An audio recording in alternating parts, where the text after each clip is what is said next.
मंगलम भगवान वीरो मंगलम गौतमो गणी मंगलम कुंदात्यो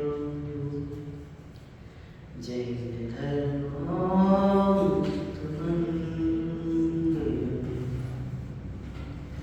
सर्वमंगल मांगल्यम सर्वकल्याणकारिकं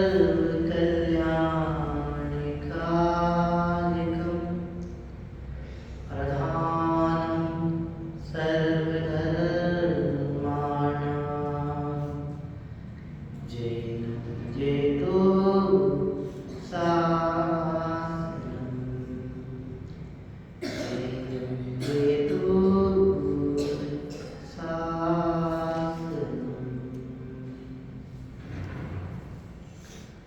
तीन भुवन में सार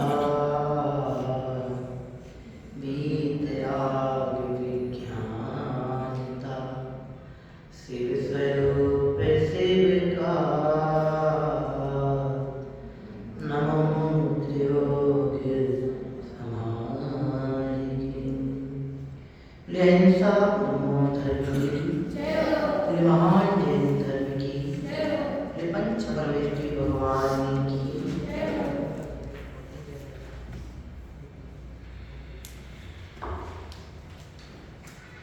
पंडित प्रवर दौलत राम जी साहब द्वारा रचित ग्रंथ श्री छह ढाला जी हमारे समक्ष विराजमान है। छह ढाला जी की तीसरी ढाल अपने संसार वर्तमान है और द्वितीय ढाल में संसार के जो अनंत जीव हैं वे सब दुखी हैं, उनके दुख का कारण क्या है इसकी चर्चा करते हुए आज रही मिथ्या दर्शन मिथ्या ज्ञान की बात कही। फिर इसके बाद गृहीत मिथ्या दर्शन मिथ्या ज्ञान मिथ्या की चर्चा आगे चल रही है। हमने गृहीत मिथ्या दर्शन के अंतर्गत कुगुरु कुदेव और कुधर्म इनके श्रद्धान सेवा पूजा विनय भक्ति आदि के संदर्भ में पढ़ा था कि कुगुरु कुदेव और कुधर्म और इनके पूजक अर्थात सतनायतनों की सेवा करना पूजना ये सब गृहीत मिथ्या दर्शन के अंतर्गत आता है। गृहीत मिथ्या दर्शन की चर्चा होने के उपरांत अब यहाँ पर कुधर्म की बात प्रारंभ हो रही है। कुधर्म की बात प्रारंभ होते हुए यहाँ पर कहा था कि जो द्रव्य हिंसा और भाव हिंसा सहित क्रियाएं होती हैं उन हिंसात्मक क्रियाओं में धर्म मानना अर्थात हिंसा में धर्म मानना हिंसा से धर्म मानना वो सब कुधर्म की श्रेणी में आता है। इस तरह की बात हमने 12वें नंबर के छंद में पढ़ी थी। 12 छंद हो गए थे।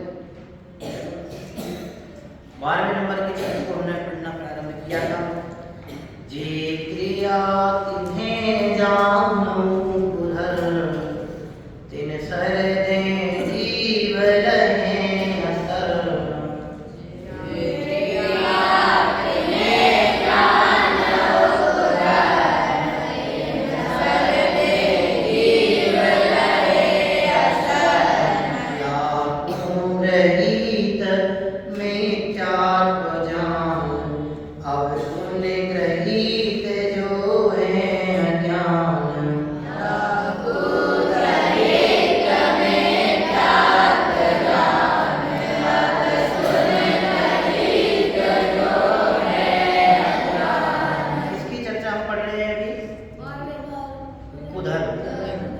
कुधर्म की बात कहते हुए क्या कह रहे हैं? 11वें नंबर की अंतिम पंक्ति 12वें नंबर की प्रारंभ की पंक्ति छंद इसमें दोनों में कुधर्म का लक्षण बताया है कि जो राग आदि भाव हिंसा सहित और त्रस्त स्थावर जीवों की मरण स्थान द्रव्य हिंसा रूप जो क्रियाएं हैं ये समस्त क्रियाएं द्रव्य हिंसा और भाव हिंसा। हिंसा कितने प्रकार की है? दो तरह की, द्रव्य हिंसा हिंसा और भाव हिंसा। भाव हिंसा की डेफिनेशन विगत कक्षा में क्या बताई थी कि आत्मा में उत्पन्न होने वाले जो मोहराग आदि विकारी भाव हैं वो सब किसकी कैटेगरी में आते हैं? भाव हिंसा। वो सब भाव हिंसा कहलाते हैं। आत्मा में उत्पन्न होने वाले मोहराग आदि विकारी भाव ये सब भाव हिंसा कहलाती है। और द्रव्य हिंसा ये किसी जीव को मारना, सताना, दिल दुखाना, कष्ट देना, तरस हो, स्थावर हो, ये सब जो जीवों के मरण स्थान हैं वो सब द्रव्य हिंसा की कैटेगरी में आता है। ये सब द्रव्य हिंसा कहलाते हैं। हमारा जैन धर्म अहिंसात्मक है, हमें अहिंसा की सीख प्रदान करता है। धर्मात्माओं की जीवन शैली कैसी होती है? धर्मात्माओं की जीवन शैली अहिंसात्मक होती है। जो जिन धर्म के आराधक हैं उनका जीवन अहिंसात्मक ही है, और जिनका जीवन अहिंसात्मक है उनके हृदय में ही करुणा, वात्सल्य, दया, स्नेह ये सारे सद्गुण प्रकटते हैं। अहिंसा के बिना आप दया का पालन नहीं कर सकते।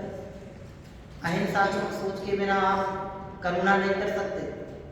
अहिंसात्मक सोच के बिना आप दान नहीं कर सकते। अहिंसात्मक जीवन शैली के द्वारा आप निश्चिंत नहीं रह सकते। अहिंसा के बहुत सारे फायदे हैं।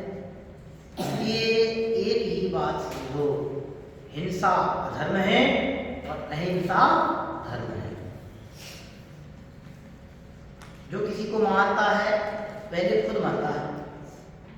बोलो हम तो नहीं मरे, आपने बहुत सारी चिट्ठियां मारी। आप जब कभी जान बुझ के, जैसे मच्छर, आप लोगों को मच्छर काट जाता ना, मच्छर गाल पे काटा तो क्या करते हैं? यूं मारते हैं। मैं आपसे पूछता हूँ, चलो मच्छर मर गया, लेकिन मच्छर को मारने के पहले आप मरे। कैसे मरे? आपने अपने भाव में लाया ना, मारने का भाव, हिंसा का भाव।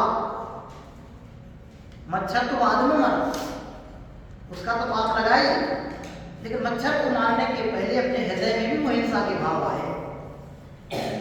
द्वेषात्मक हिंसा हो गई ना, मच्छर ने मुझे काटा है, दर्द हुआ, करते कभी नहीं करना। तरस जीव है मच्छर भी। एक इंद्रिय जीवों को स्थावर जीव कहा है। दो इंद्रिय से लेकर सबकी पंचेंद्रिय तक के जितने भी जीव हैं सब तरस जीव है।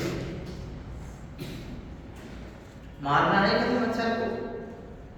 बोलो हमारा खून पी जाते हैं, तुम्हारा खून कब सा भी पी के चले जाते हैं। ये थोड़ा अध्यात्म का हो जाएगा। मच्छर कभी काटे तो उस समय मच्छर को मारने की जगह हिंसात्मक तरीकों को छोड़कर अहिंसात्मक तरीके अपनाएं, जिनके माध्यम से मच्छर उत्पन्न ही ना हो। गंदगी से मच्छर उत्पन्न होते हैं और गंदगी पे जाके बैठते हैं। जिनका तन साफ है और जिनका बदन साफ है। बदन माने तन, बदन माने अपना जो जहाँ पर निवास कर रहे हो। बदन माने देश भी समझना, शुद्धि है नहीं होगी गंदगी में बिना उत्पन्न। इसलिए सावधानी से विचार करना। हिंसा अधर्म है, यहाँ कुधर्म लिख रहे। हिंसा से धर्म मानना कुधर्म है। किसी जीव के प्राणों का घात हमारे द्वारा नहीं हो जाए, ऐसी सीख सीखना। हमारे मुनिराज 5 समितियों का पालन क्यों करते हैं? 4 हाथ 7 हाथ की जगह देख करके क्यों विहार करते हैं? ईरिया समिति का पालन क्यों करते हैं? आदान निक्षेपण समिति का पालन क्यों करते हैं? भाषा समिति का पालन क्यों करते हैं? ईरिया, भाषा, हेषणा, आदान निक्षेपण और प्रतिष्ठापन, ये 5 समितियां मिली हैं, इनका पालन क्यों करते हैं? इसलिए करते हैं कि किसी जीव का मेरे से घात नहीं हो। गुस्सा करना भी हिंसा है। हिंसा होने से गुस्सा करना भी अधर्म है। जाने अनजाने में हमसे गुस्सा हो जाती है, हमें क्रोध आ जाता है। क्रोध होने से सामने वाले का घात तो जब होगा तब होगा, लेकिन जिस क्षण हमारे हृदय में, हमारे अंतर में क्रोध उत्पन्न होता है, उसी क्षण हम क्रोध को साय करके अपनी आत्मा का घात करते हैं। जिस समय क्रोध उत्पन्न होता है उसी समय दूसरे का घात हो नहीं हो, बाद में होगा, वो भी होगा भी कि नहीं, वो गारंटी नहीं है। लेकिन जिस क्षण हमने क्रोध किया, उस क्रोध के क्षण में अपना घात, अपना नाश, अपना क्षरण, अपने कर्मों का बंधन जरूर, उसे कोई नहीं टाल पाता। क्रोधी दूसरे का कितना घात कर पाए नहीं कर पाए वो तो छोड़ो, लेकिन जिस समय क्रोधियों को क्रोध आता है, क्रोध के काल में वे अपना घात, अपना नाश जरूर कर लेते हैं। इसलिए गुस्सा करना हिंसा है, हिंसा है तो अधर्म है। सब बातों में सोचना, 24 घंटे का जो हमारा एक दिन का समय प्राप्त होता है, इन 24 घंटे के समय में अपने परिणाम कैसे कैसे हो जाते हैं, कितने राग में परिणाम होते हैं, कितने द्वेष में परिणाम होते हैं। ये राग द्वेष के परिणाम भी कसाय परिणाम है, और इन अच्छे बुरे रूप, इष्ट अनिष्ट बने रूप परिणामों से भी क्या होता है, कर्म का बंधन होता है। यहाँ लिखा है कि हिंसात्मक जितनी भी क्रियाएं हैं, जिन जिन क्रियाओं के करने से हिंसा आदि का पोषण होता है, वे सारी की सारी क्रियाएं पाप क्रियाएं। आप सोचो, आप अभी धर्म गुरुकुल में पढ़ रहे हो, यहाँ आप रह करके कितने प्रकार के पापों से बचे हुए हो।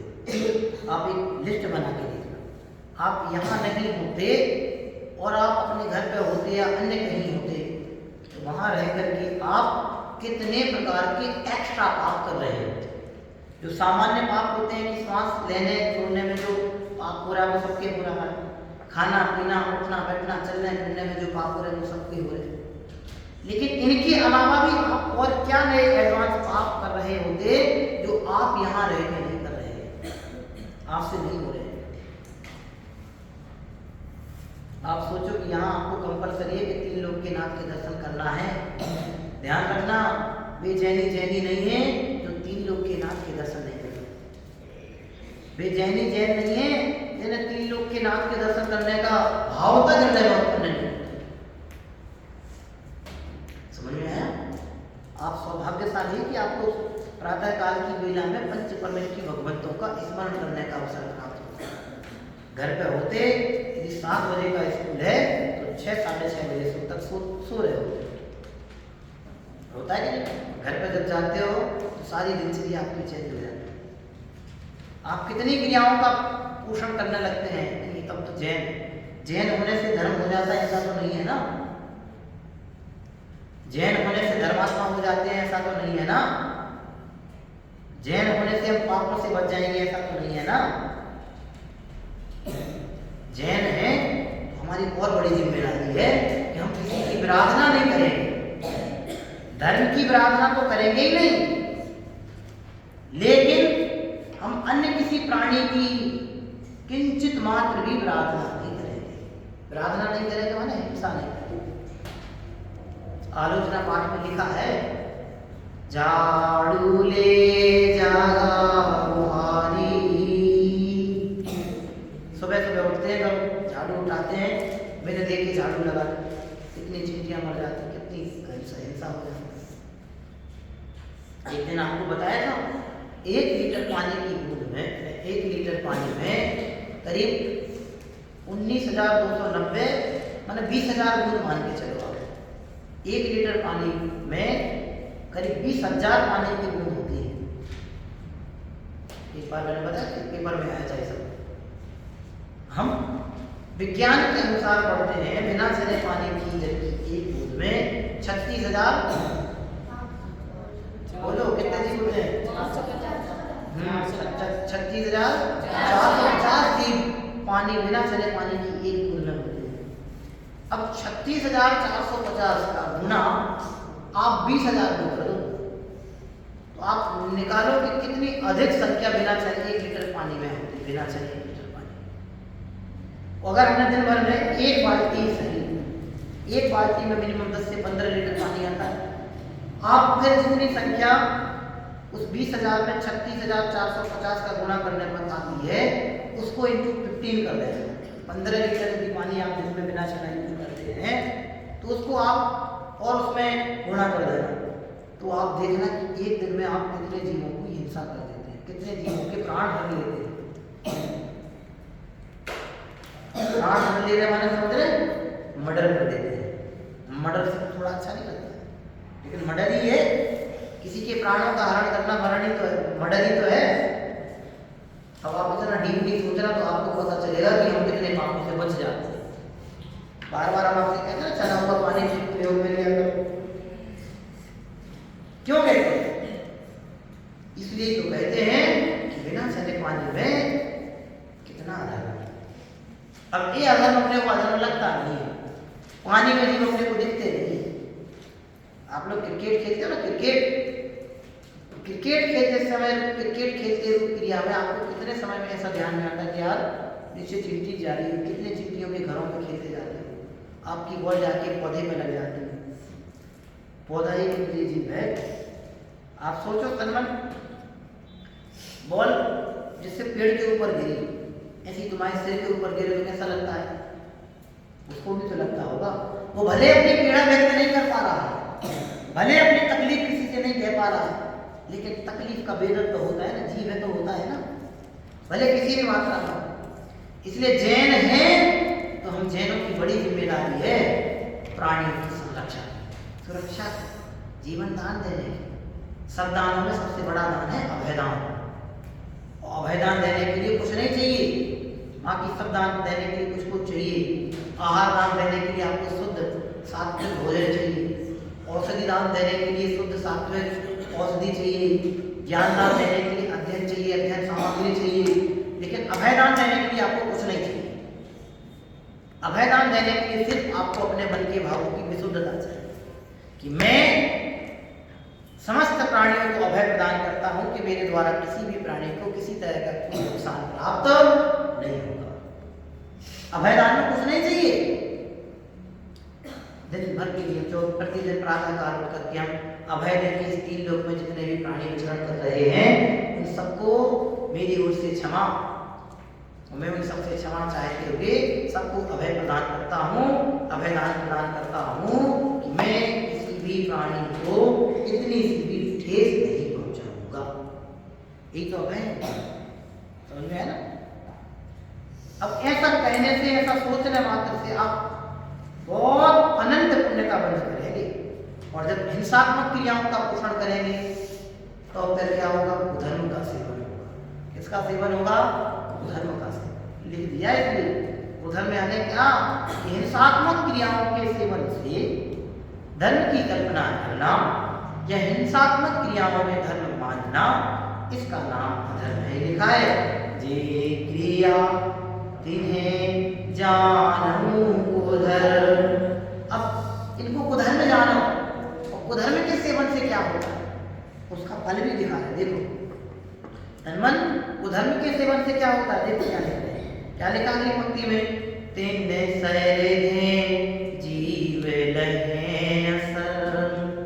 कुधर्म के सेवन करने से जो भी जीव कुधर्म का सेवन करते हैं तो कुधर्म की श्रद्धा करने से लहे असर, वे सब के सब जीव असर में यानी दुख को प्राप्त करते। समझ में है ना। अब अधर्म छोड़ दो, हिंसा में धर्म मानने को कुधर्म कहा था ना, तो अब हिंसा और दुख, जो भी जीव हिंसा का पोषण करते हैं वो जीव नियम से दुख ही प्राप्त करते हैं। समझ में है। जो भी जीव हिंसादि का सेवन करते हैं, हिंसादि में सब आ गए, हिंसा, झूठ, चोरी, वकील, परिग्रह, जो भी जीव पंच पापों का सेवन करते हैं वे जीव इसका अनंत दुख को प्राप्त करने की तैयारी करते हैं। ये है, सोचो, शांति से सोचो। इसलिए जीवन को साधना सीखो। जीवन को साधना माने समाधिमय जीवन जीना। समाधिमय जीवन जीना माने श्रेष्ठ जीवन जीना। मरने के पहले जो अपना मरण सुधार लेते हैं उसका ही नाम समाधि मरण है। मरते तो सभी हैं, सबको ही मरना है। मरना सबको एक दिन अपनी सबको ही तो मरना है। संसार में जो आया है उसको एक दिन जाना है। इसलिए बेटे मरने के पहले जो अपने मरण को संभाल लेते हैं वो मरण को संभाल लेना ही समाधि मरण है। समाधि मरण कोई लंबी चौड़ी प्रोसेस नहीं है। समाधि मरण माने कि अपने मरण को संभाल लेना, पंच परमेष्टि भगवंतों की श्रद्धा पूर्वक मरण को प्राप्त होना, यही तो समाधि मरण है। तो तुम रे जिए कौन दुख है, मृत्यु महोत्सव भारी, मृत्यु महोत्सव भारी। कौन सी परेशानी है? मृत्यु तो महोत्सव है, ये सीखना है। यदि अनंत दुखों से बचना है तो कुधर्म का सेवन नहीं करना, हिंसात्मक क्रियाओं के पोषण में धर्म नहीं मानना, हिंसा से धर्म नहीं मानना, ये लिखा है। या ग्रहित मिथ्यात्व जानो। अब इन सबको ग्रहित मिथ्या दर्शन जानो, इनको कुदेव, कुगुरु और कुधर्म के सेवन को क्या जानो? या ग्रहित मिथ्यात्व जानो। इन सबके पोषण को, इन सबके श्रद्धान को ग्रहित मिथ्या दर्शन जानना चाहिए, लिखा है।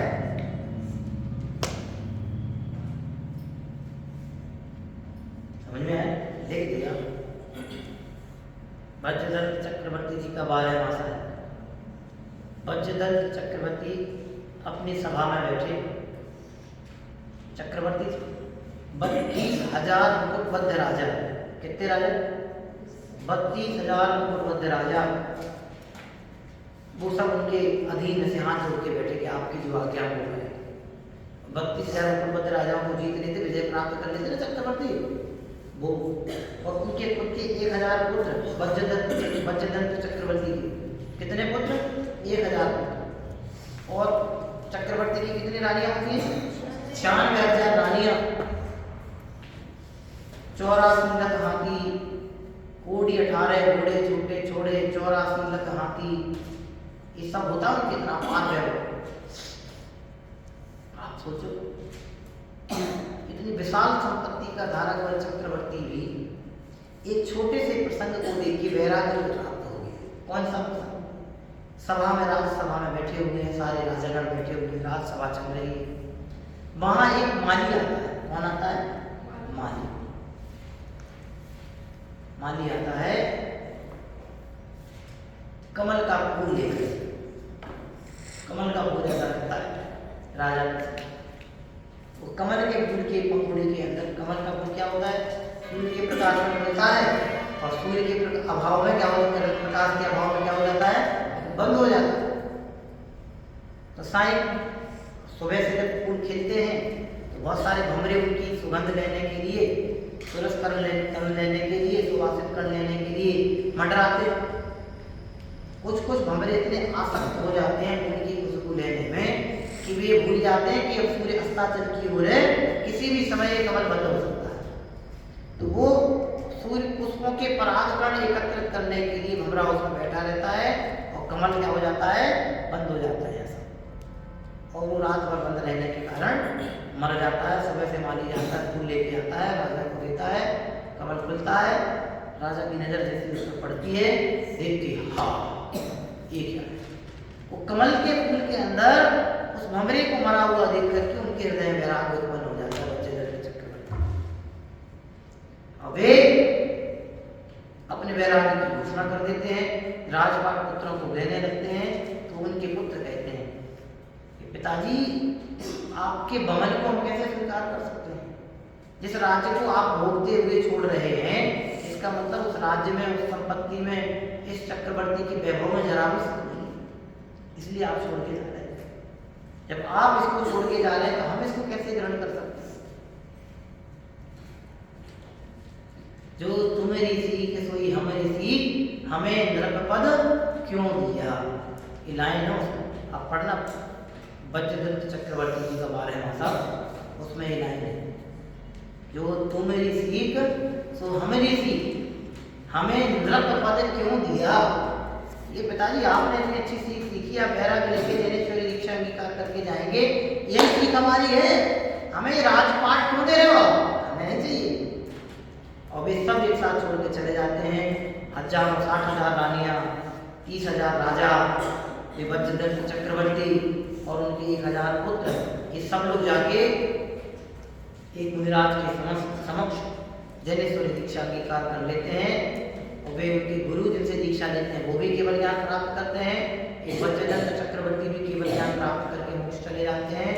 उनके पुत्र भी जो दीक्षा लिए थे वे भी, और अन्य राजागण रानी सब यथायोग्य अपने अपने परिणामों के अनुसार अच्छी सद्गतियों को प्राप्त। तो मेरे कहने का तात्पर्य क्या है? कुधर्म का सेवन नहीं करना। कदम कदम पर दुख के कांटे बिछे हुए हैं, इसलिए बहुत सावधानी पूर्वक सोचना। लिख दिया यहाँ पे इन सबके सेवन को गुरु कुधर्म के सेवन का नाम गरीब मिथ्या दर्शन। और गरीब मिथ्या दर्शन अनंत दुख का कारण है। क्या कहा? गरीब मिथ्या दर्शन अनंत दुख का कारण है। जिन्हें दुखी नहीं होना है वे मिथ्यात्व का सेवन नहीं करें, और जिन्हें सुखी होना है वे सम्यक्त्व का ही सेवन करें। वे सम्यक दर्शन प्राप्त करने का पुरुषार्थ करें। आगे देखो, अब सुन गरीब जो है अजान, यहाँ तक गरीब मिथ्या दर्शन की बात हुई। अब आगे जो गरीब मिथ्या ज्ञान है उसकी चर्चा की जाएगी, उसका वर्णन प्रारंभ होगा। उसकी चर्चा सावधानी पूर्वक और ध्यान से सुनना। क्या है वो चर्चा, वो अपने यहाँ से पढ़ना प्रारंभ करते हैं। छंद क्रमांक 13। आज छंद पढ़ेंगे, इस पर चर्चा पर कल करेंगे। एकांत बाध दूषित समर्थ विषयादिक पोषक प्रशस्त।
जो बुरा ज्ञान है, अज्ञान है, मिथ्या ज्ञान है, वो कैसा है? बहुधेन त्रास, बहुत अधिक दुख देने वाला है। अज्ञान अर्थात मिथ्या ज्ञान नियम से बहुधेन त्रास, बहुत अधिक दुख देने वाला है। इसलिए मिथ्या ज्ञान का सेवन नहीं करना, सम्यक ज्ञान के अध्ययन में जीवन को समर्पित करना। कदम कदम पर अज्ञान की चादरें बिछी हुई हैं, सारी दुनिया अज्ञान की पढ़ाई पढ़ा रही है। एकमात्र जिन शास्त्र ही हमें सम्यक ज्ञान की पढ़ाई पढ़ाता है। दुनिया में जितनी भी पढ़ाई हो रही है वे सारी मिथ्या ज्ञान की पढ़ाई हो रही है।